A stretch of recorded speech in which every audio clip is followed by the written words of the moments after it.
कक्षा 8वीं की स्टूडेंट फाइलें आपका वैसे यहाँ पर हिंदी का वार्षिक परीक्षा 7/2/25-26 का पेपर लेके आ चुके हैं। आप लोग बहुत सारे यहाँ पर कमेंट आए थे कि हिंदी विषय का पेपर लाओ, तो फाइनली आपका पेपर आ चुका और साथ ही इस वीडियो में हम आपके यहाँ पर संपूर्ण उत्तर सहित आपका पूरा पेपर कंप्लीट करने वाले हैं। तो आप लोग वीडियो को लाइक कर लीजिए, चैनल को सब्सक्राइब कर लीजिए और साथ ही इस वीडियो को आपको अपने दोस्तों तक शेयर कर देना, जिससे वो भी हिंदी में आपके 60 में 60 नंबर लेके आ सके। तो इस वीडियो को आपको अपने दोस्तों तक जरूर शेयर करना है। और साथ ही आप यहाँ पर देख लीजिए राज्य शिक्षा केंद्र मध्य प्रदेश भोपाल वार्षिक परीक्षा 7/2/25-26 विषय हिंदी प्रथम भाषा। समय आपका 2.5 घंटे रहेगा। कक्षा 8 पूर्णांक आपका 60 नंबर का रहने वाला है।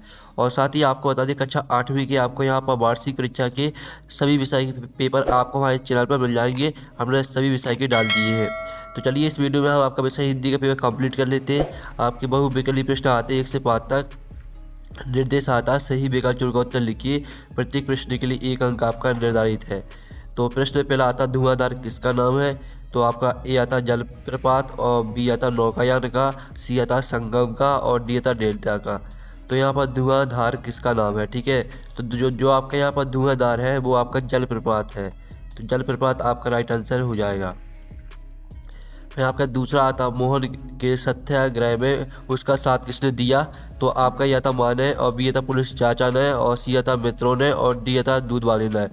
तो जो आपका प्रश्न दूसरा यहाँ पर दिया गया मोहन के सत्याग्रह में उनका साथ किसने दिया, तो इसका राइट आंसर आपका हो जाएगा माँ ने। ए राइट आंसर रहेगा। फिर आपका यहाँ पर तीसरा देख लेते हैं। तीसरा आता श्री मुक्तानंद जी से मिलिए, पाठ किस विधा का है? तो आपका यह था संस्मरण, बी था कहानी और सी था आपका व्यंग और डी था रिपोर्टाज। तो श्री मुक्तानंद जी से मिलिए पाठ किस विधा का है? तो इसका राइट आंसर आपका हो जाएगा क्या? व्यंग। व्यंग आपका राइट आंसर रहेगा। फिर आपका यहाँ पर चौथा आता कवि किसे जगमग करने को कह रहा है?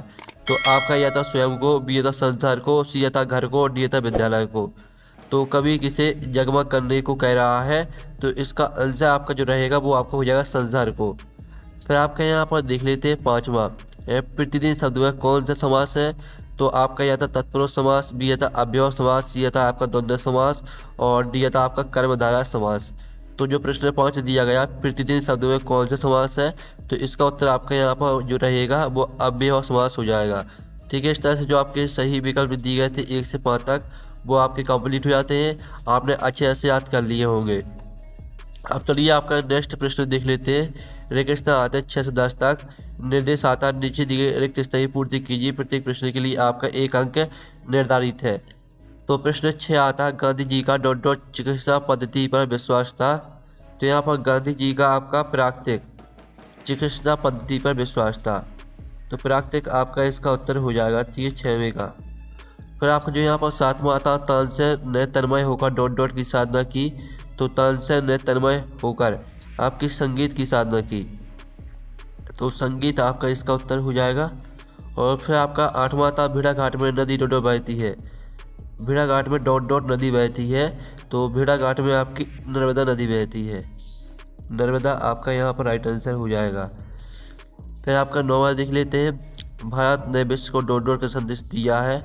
तो भारत ने विश्व को शांति का संदेश दिया है, शांति। और जो आपका 10वां आता है नीति में एक प्रत्यय जोड़ने पर डॉट डॉट शब्द बनेगा। तो नीति में आप एक प्रत्यय जोड़ेंगे तो आपका नैतिक शब्द बनेगा। ठीक है, नैतिक आपका यहाँ पर राइट आंसर हो जाएगा।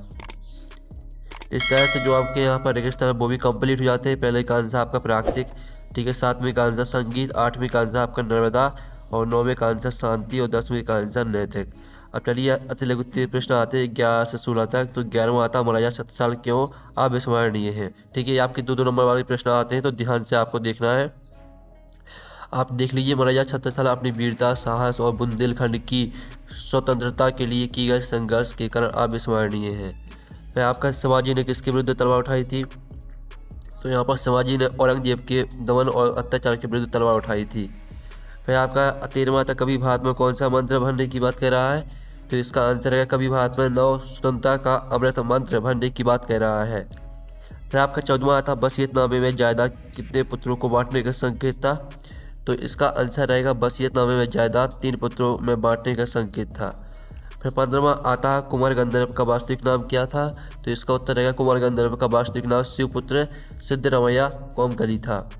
फिर आपका 16वां आता छंद किसे कहते हैं? तो इसका उत्तर रहेगा अक्षरों की संख्या, मात्रा, गणना, यति और गति से संबंधित नियमों से बंधी काव्य रचना को छंद कहते हैं।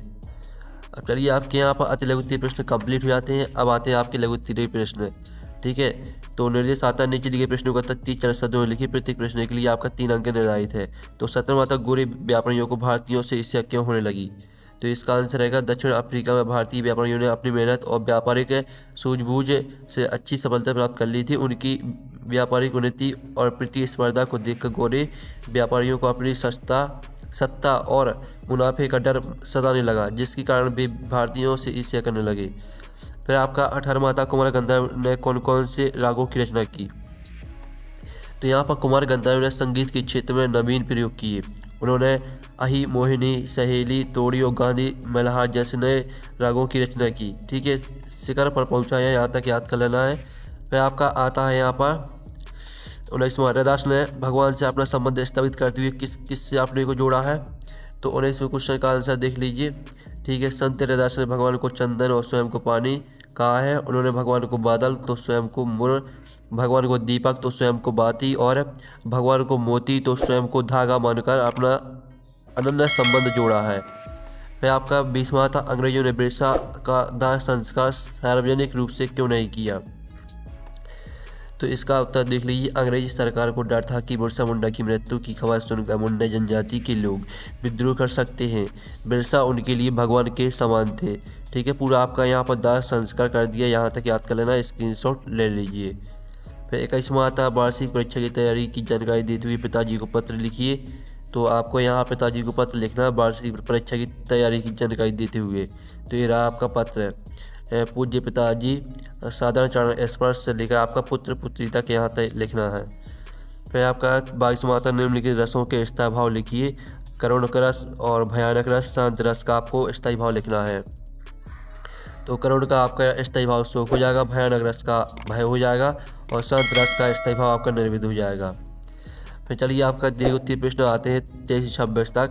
तो 23वां देख लेते हैं। 23वां आपका यहाँ पर दिया गया है, निम्नलिखित पंक्तियों का संदर्भ सहित भाव स्पष्ट कीजिए। त्रिभुज तुम चंदन हम पानी, जाकि अंग अंग बात समानी। तो चलिए इनका जो अर्थ है वो देख लेते हैं। पहले तो ये रहा आपका 23वें प्रश्न का उत्तर।